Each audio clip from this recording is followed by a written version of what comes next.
we have to figure out, okay, why is our system of governance not working?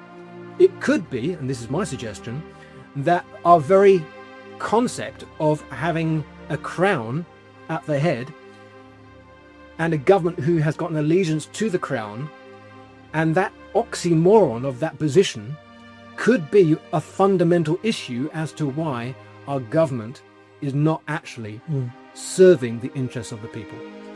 Is that a brick or is that a door? Can a brick identify as a door? Is this metal, is aluminium as strong as steel? Or is that just a moral perspective? Am I distinguishing between metals? Is that a hierarchy? Am I being racist against aluminium? Hi everybody, and welcome back to a special edition of Nick Talks. And as you can see, we're in my office and my guest is sat opposite me this time, which is always better, which always makes for a better conversation. So first of all, welcome David Bisley to the show. Real pleasure to be here. Thank you for having me. You're welcome. We've been chatting for about a week online about a petition you've set up now for government called Change the Oath. But before we get into that, who are you and why are you sat here today? Who am I? Good question. Often people ask me that and I say I'm a nobody. You know, I'm just a Joe Blogs. I'm married with a family, just trying to raise my family and be a good citizen and contribute to society. But of course, you know, we all have a background, we all have a history. Right now I'm in construction. That's my my business. We do project-based work and we're in East Anglia. And my journey to YouTube and to social media has really started out of my concern, just like your concern, for what's happening in our nation and for the direction that it is going in right now. And that, you know, for many of us, we can see a logical end conclusion at this point in time, which is not good. You know, and I think in that scenario, I'm joining the conversation with my own particular perspective, and I want to be a part of that conversation, and I want to throw some ideas into the mix that I think will challenge possibly the status quo to a certain degree, or, you know, traditional thinking, and hopefully get a conversation going that is a wider conversation about how we get back on track as a nation.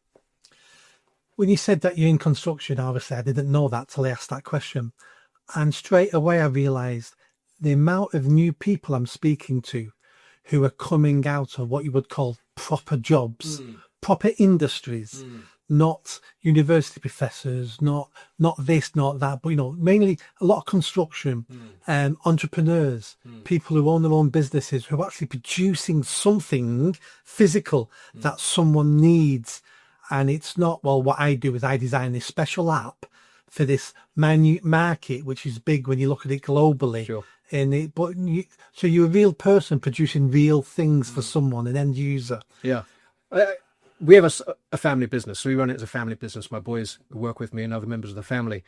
And it's, you know, it's enjoyable. We enjoy producing projects for people and serving our clients in that way and delivering an end product. You know, it's very satisfying. But actually, it's interesting that you say that, because in the wider context of working in the building trade and working with other trades, there is that there's two things that I enjoy about the trade. Number one is the banter that you get within the trades, but also just the common sense that you find within people that are within trade activities, as you're saying, that they have to produce something. They have to produce something to prove their value in terms of what they're going to receive in a monetary return.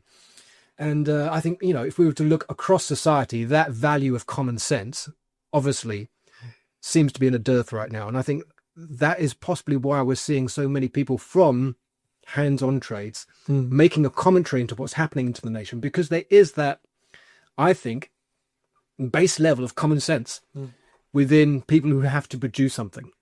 And that's because if you're in construction, you don't have the luxury of sitting there going, is that a brick or is that a door?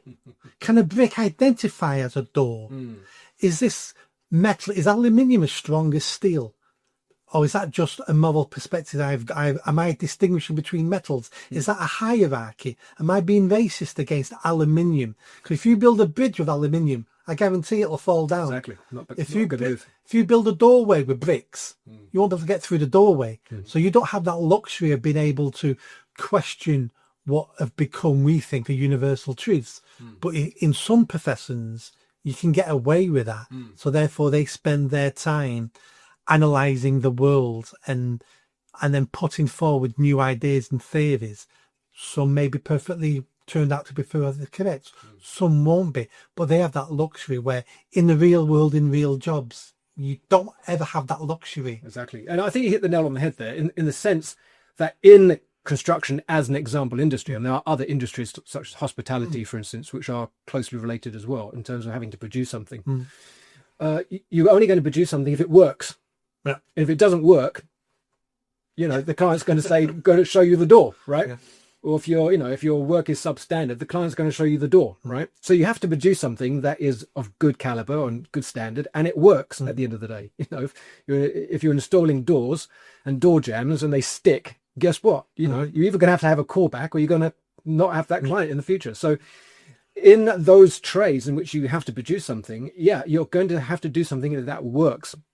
And what you're saying about the airy-fairy mentality of what seems to consume our academic class right now, and therefore by default our political class, is they're thinking about ideas that they probably had on the toilet in university. And so a lot of these ideas are completely in glass houses, crystal cathedrals. They don't work. They've never worked, but they get regurgitated in a new package. Marxist ideas, for instance, are an example of that. Yeah. Marxism, neo-Marxism, all of those, they always get regurgitated by every generation of university student in a new package or a new formula, but they're always the same, and they've never worked, they don't work, and they always end up in destitution and oppression and conformity, which is not what we want from society. Which sounds a little bit like our society at the moment, to tell you the truth, because we've turned into a semi-Marxist communist state over my lifetime. Yeah. But let's jump into this now. I first heard about you maybe a month ago, 3 weeks ago, before you contacted me. One of my followers on YouTube, people have always recommended, Nick, you need to check out such a body and try to get him as a guest. And I'd say 70% of the people who have recommended to me end up coming on as guests. So you was already just been highlighted to me, and then you contacted me. And they discussed, and then you discussed a petition you just created for government to hopefully discuss in Parliament, which for my international audience in this country, you can do a petition on a government website. If it reaches 10,000 signatories, then the government has to mention it. If it gets to 100,000, then it has to be debated. So basically, if you get to 10,000, you get a response from a government office, right, which is basically just a fob. Yeah, of course it is. But the goal is to get it to 100,000, because at least at that point in time, it may still be a fob, but at least at that point in time, it has to be discussed in a parliamentary debate. Yeah. And so that is the goal, obviously. Yes. There's been a lot of bad press about petitions recently because of the re-election, a rerun of the general election petition that reached 3 million. And a lot of people said, well, that didn't go anywhere, so therefore petitions and protests are a waste of time. For me, that's not my position. I believe that petitions and protests still have a role to play, but you have to have a realistic goal. If your goal for a petition is that you want to immediately change the law or change a government position on anything, well, then that's an unrealistic position to hold. But if you're using your petition, such as that re-election, rerun of general election, which I signed and many people signed, it's a form of protest. You're saying, listen, we're not happy with you as a government in the direction that you've taken us. You're not even fulfilling any of your manifesto promises. In fact, you're bringing stuff to us that was completely from the left field. And I'm going to sign this because it's my protest as a citizen of the state. And so it has value in that. That registered, even if it doesn't register with the Prime Minister who laughs it off, it's going to register with other members of his government.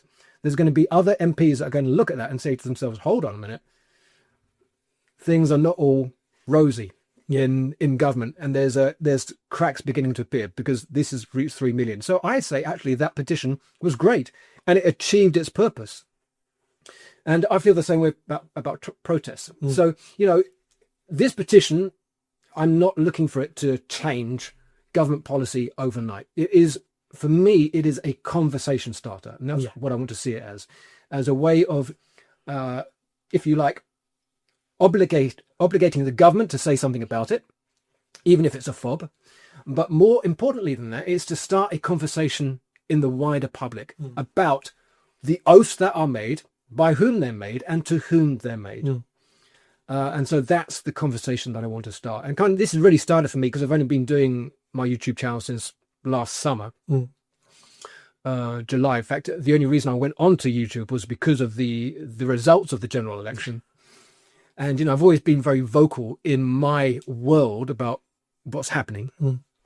And so everybody, you know, my friends and families, always I'm having conversations, you know, people that you just meet on a site or whatever. But that was kind of the catalyst for me to say, no, I need to just have something to share my thoughts. And that's what it was really. It was a space just to share my thoughts about the result of the general election. And initially, I was actually giving Keir Starmer the benefit of the doubt, because I voted for reform, 14 years of Conservative Party, of which I've generally been a Conservative voter most of my life.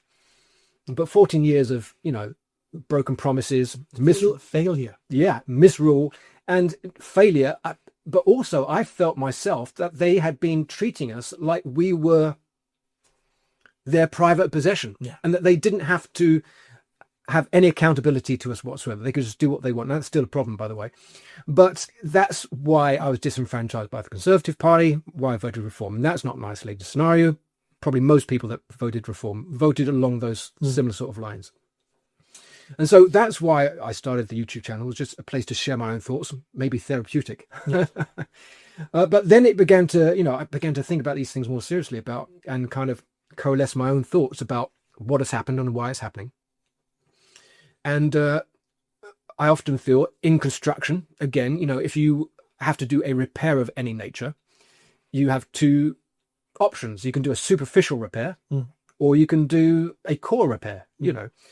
A superficial repair will be looking good for a time, a few years maybe, maximum a decade, and then, you know, you're going to have to bring somebody else in to do that superficial recalibration or remodel. But if you're going to do a proper job, you need to get back to the basics and strip it all back to the heart of the problem and deal with the heart of the problem. And so for me, it is about looking about our government and looking about our system of government, and not just looking at the symptoms. And one of the symptoms right now is open borders, for instance, uncontrolled immigration. One of the symptoms is the fact that the government never seems to listen to us.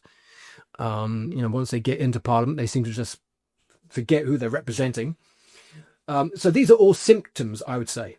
What is the core issues that has created these problems? That's where I'm coming from. And so for me, one of the core issues, not the only core issue, but one of the core issues may be the actual allegiances that our parliamentarians, our police, our military, our judges, our magistrates are making.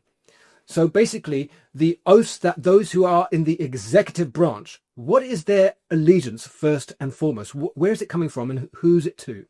And so my take on this is maybe we need to start right at that core principle of where the oath is, because making an oath is no small thing. I'm a man of faith, I'm a Christian. And so for me, actually making an oath is not just a verbal, volitional act. It's actually a deeply spiritual act as well. So, you know, when we're making oaths, we have to be careful what we're saying and to whom we're saying it, because it has ramifications. It affects our whole outlook on life. And so that's why I really started the petition. This petition, by the way, is part of some other ideas I've got in the pot. So it's not an isolated idea. There are other ideas which I've actually shared on my channel, which I call the Big Five. And the petition is one of those ideas, which I think is a way of needed to recalibrate or to remodel our system. All right, well, let's jump into this petition. What's the petition about? What are you calling for? Right, well, I'll read the petition out to you if I may. That's the easiest way. So this is how you would find the petition on the government website. I'll put the link in the description of this video as well. Yep. So you get a little bit of a spiel first. And so the actual headline is Petition to Change the Oath of the Military and the Police. The first little spiel is, because we feel that the present oath of allegiance is out of date and therefore is not fit for purpose in protecting our democracy, many people in Britain are dissatisfied with our democracy, and so we believe we need a change of oath to restore confidence in our democracy again. I put forward the suggestion that the oath for our military and our police be changed to the following. I do solemnly swear to protect and serve the British people, British democracy and English common law, and to protect the land and the borders of the British Isles against hostile forces that would seek, whether by force or sedition, to usurp the British Constitution or our Christian heritage. As it is, it's a suggestion. Yeah. So what I don't want people to do is get caught up with words, because that's not going to help the conversation in terms of, who are the people, etc. Yeah. Those are a bigger conversation, which is involving legalese. I want a broader conversation about who the oaths are made by and to whom, and what is it actually that they are making a promise to uphold. What you just read then sounds like common sense. If you'd asked me 10 years ago, I would have probably said, isn't that already the oath they make? So what is the oath at the moment? Who are these people saying their allegiance is to? Okay, so there's several categories of people that make an oath at this point in time, okay? So if you are a normal citizen of Britain, that you're born in the British Isles, there's no need for you to make oaths, okay? So the only reason you're making an oath now is as a vocational act, okay, because of your employment, or there's one other category, and we'll come to that in a moment. So the people that are making oaths right now are parliamentarians, judges, magistrates, police constables, and the military. Okay, so these are all members of what I would call the executive branch, either they're officers or they're, the administrators of the executive branch. And then there's one other section of people that make an oath, and that is naturalized citizens, those that are coming into the country and are applying for British citizenship. They make an oath. In fact, they make two oaths. One is an oath of allegiance, and one is a pledge of allegiance. And I'll come to that a little while longer, because both of those are interesting. The issue is that all of those oaths, the primary focus is the king and is the monarch. And for me, that is not working. It's not working, and there's an historical context to that, which we need another conversation about, which I would like to have about why it's never worked. But right now, we're looking at our system of constitutional monarchy, and it's evidently not working. Something is broken in the system. Okay, so like a plumber that goes to the house and tries to figure out what's not working, where the leaks are happening, we have to figure out, okay, why is our system of governance not working? It could be, and this is my suggestion, that our very concept of having a crown at the head and a government who has got an allegiance to the crown, and that oxymoron of that position could be a fundamental issue as to why our government is not actually serving the interests of the people. Let me put this to you. So we would imagine King Charles has the best interest of the country at heart. We could argue, there's a discussion there about what does that mean, and does he understand the people? That's a different discussion for another day. But let's say he has the best interest of the people at heart. He's already one of the richest men in the world. He has land, so he doesn't need to be feathering his own nest to a certain extent. If we have elected politicians sat in the House of Commons who give their oath to the king, how is that detrimental, and how is that not the same as an oath to the people? For me, it's a farce. It's a charade. Okay. The reason that it's sold to us since the Bill of Rights in 1688, and which was the last real recalibration or remodeling of our governmental system at the end of the Glorious Revolution, the reason why it has appeared to work, I think, is not because of our system of government. I think it's a totally different issue. I think it's totally because of our national identity as a Christian ethos nation. And as a Christian ethos nation, we've been taught from the top to exercise tolerance in all scenarios and to respect authority Okay. And this is a very British expression of Christianity. And so the only reason I think that our constitutional system has worked up to date is more to do with our ethos as a Christian ethos nation rather than our actual system of governance, which has always shown cracks and signs of expiry. And I think now that we are a post-Christian society, that expiry date for our system of government is coming fast and furious at this point in time. So here's why I think it's a farce. We're in a system in which our parliamentarians make an oath to the monarch. And the monarch considers his parliamentarians his government and also his opposition. Okay? So in a very crude form, the king has the pleasure or the privilege of saying, yes, I am for the people. I don't make the laws. So he's kind of standing there aloof, saying he's representing the people. He doesn't make the laws. But then the parliamentarians are saying, we're over here and we represent the people, but we don't approve the laws. Can you see that circular reasoning? So where does the buck stop? Where's the accountability? And somebody could say to me, yeah, that's just legalese. It's more than just legalese. It's a mental worldview. Yeah. It's a construct. And so here we have the king saying, I don't make the laws, and the parliamentarians saying that I don't approve the laws. And here's the king saying that ultimately I'm here by divine right, okay, in the Christian ethos. Yeah. And so the parliamentarians are saying that, well, ultimately our laws have divine approval in that mindset.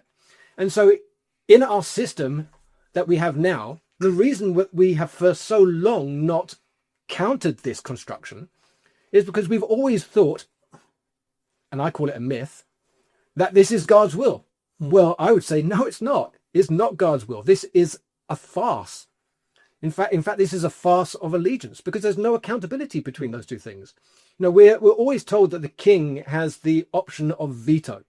Yes. That the reason that we have a constitutional monarchy is that the king has the power to veto any law that Parliament passes that the king does not consider are in the national interest. This is called, the power of royal assent. The vernacular is the word veto, right?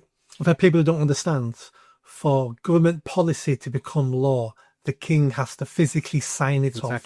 Exactly. And so that's where the approval comes from, right? So in theory, the king has absolute executive power not to pass that law and to put his signature to. When was the last time the king did that? Or any monarch did that?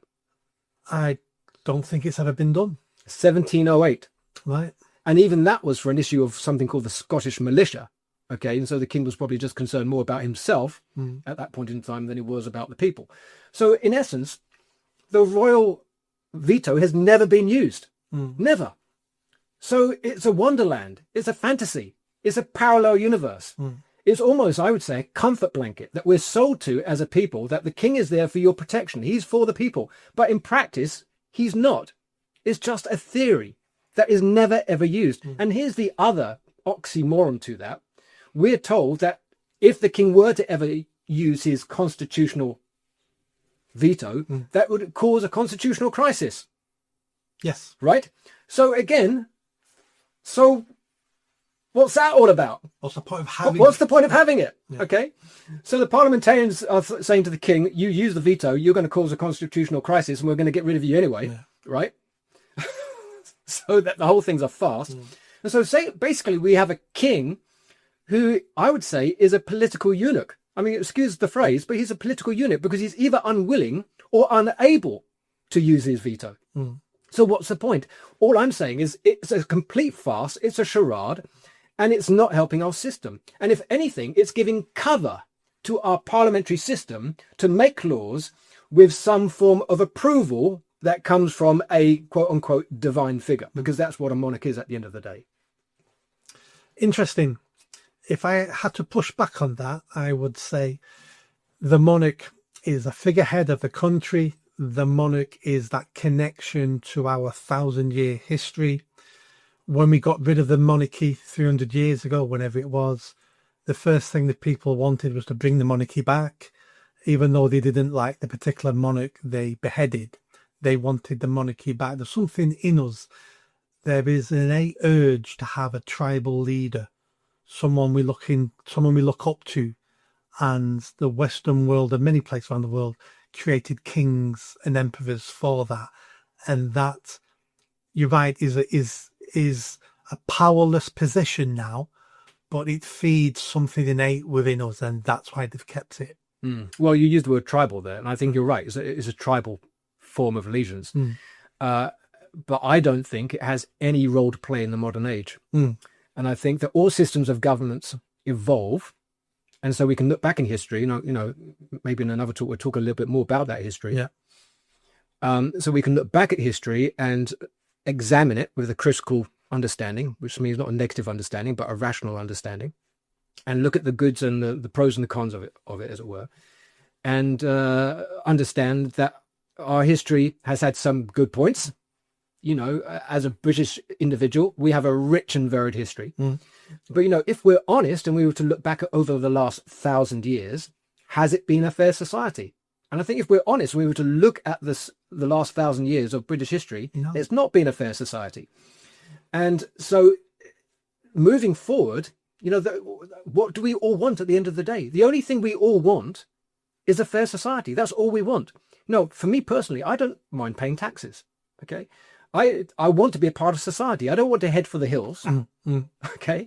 I'm not going to go and head to the hills and dig my own well and be self-sufficient. I enjoy being part of society, but I want to know that my contribution to society is valid. And I also want to know that my participation in society is protected and that my family can sleep safe at night.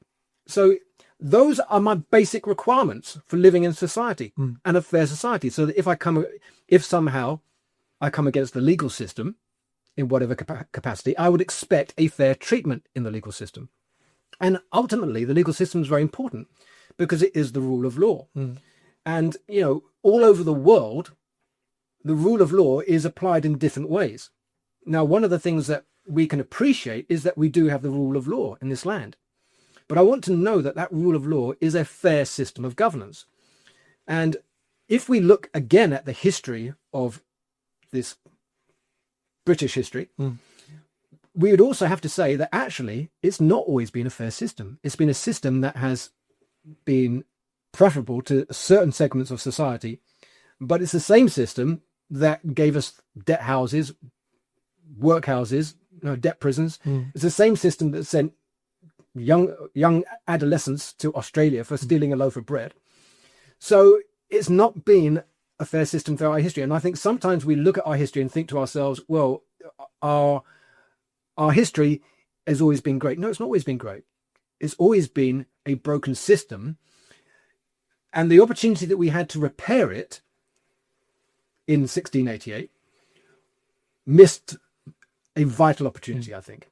And you may say that the people wanted the king back. Well, was that true? Because there's always been, we're told that's true, but it's like the victors always make history, right? Always get to write history. If we were to look at the history of the indigenous population with the crown, it's been permeated with revolts and rebellions throughout that first 600 years, up to 1688. And since then, there's been contention. In fact, this country almost went the way of the French Revolution at the end of the 18th century, the beginning of the 19th century. And the only thing, in my opinion, that kept us from going to that aspect of revolution, a bloody revolution, was our Christian ethos. It wasn't because we loved the monarchy, because there was deep unrest in the nation at that point in time. All that's true. I think my pushback would be, you're correct, our 1,000-year history wasn't based on fairness, because fairness has never existed to a certain extent. But if you compare this country to our neighbouring countries through that same period, we were doing better. So I think fairness and equality is a destination that we're still trying to get to. What's my next question? If I can make a comment about that. Yeah. Again, for me, in my perspective, and everybody's got a perspective, for me, there are two types of freedom. Okay. For me, again, as a person of faith who's a Christian, there's something for me that is innate in me as a human being. I think is innate in all human beings, which is spiritual freedom or innate freedom. And that type of freedom is not dependent on my circumstances. Okay. It doesn't depend whether Conservatives in power, whether the Labour's in party. It doesn't matter whether we have a constitutional monarchy, whether we have a Republican system. None of that affects who I am innately as a person. I am innately sovereign in my relationship to God. Okay. And so ultimately, for me as a person, I get my identity from my relationship to God. So nothing can change that. Okay. Then you have something called political freedom, which is totally dependent on your circumstances. Okay. Completely. So freedom of speech, freedom of movement, taxation, all of those issues, rule of law, my autonomy in the way I relate to society is a political beast, if you like. Okay. Now, if I understand that, then I understand that there are two separate types of freedom, innate freedom and political freedom. If I understand that, I also understand that there's nothing that I can implement in a political freedom that will change my innate freedom. Therefore, I'm not going to have an expectation of a form of political freedom to affect my spiritual or innate freedom, because it can't do it. It's never designed to do that. Yeah. Okay. So the goal, therefore, is to create a political system that is not addressing who I am as a person, my sovereign identity, because that's non-negotiable. It's about addressing the issues of how do I as an autonomous person interact within society in a fair way. So in that sense, it's about creating a system that will always be imperfect, but creating a political system that best suits our needs as autonomous people interacting with each other in society. Final question is this. So your petition, because of this podcast, goes international, and 19 million people, UK citizens, sign it. It gets debated in the House of Commons by the Prime Minister and the leader of the opposition. And then the country hear about it, and everyone realizes this system's flawed. We need to change it. And so a new bill called the Bisley Bill comes through, and we're going to change our system. What system would you like to see? What does that system look like? At the very least, and this is, we need to get maybe into the finer detail, I want to see the word democracy inserted into our oaths. At this point in time, no single member of the executive branch makes an oath to democracy. And yet we, the British people, the British system of government is meant to be the shining example of democracy. Yeah. But there's not a single agency within the executive branch that makes a commitment to defend democracy. How crazy is that? Yeah. Okay. So the very minimum that we should expect is that our executive branch are making a verbal commitment to defend the principles of democracy. Now, whether that means we keep a form of constitutional monarchy and we can figure that out, fine. If on the other end, we, as a people, we decide, no, it's time to do away with the crown and we go to a republican system, fine. Or something in the middle. All I want is a conversation. And all I'm also saying is, listen, we as people, as citizens of Britain, we should get to say how we want to form society. And here's the thing. We can form society in any way, shape or form that we want it to be formed. We're not limited to this was how it's done. Yeah. We're not limited to how the Americans do it or how another country. We can form a system of governance that we want according to our specific needs as a nation. And so how will it look? I think I don't have all the answers. I think that's a broader conversation. All I'm saying is the very minimum that we need to do is have a genuine commitment to democracy, which we don't have right now. We have what I think is a farce and a charade. I cannot disagree with a word of that.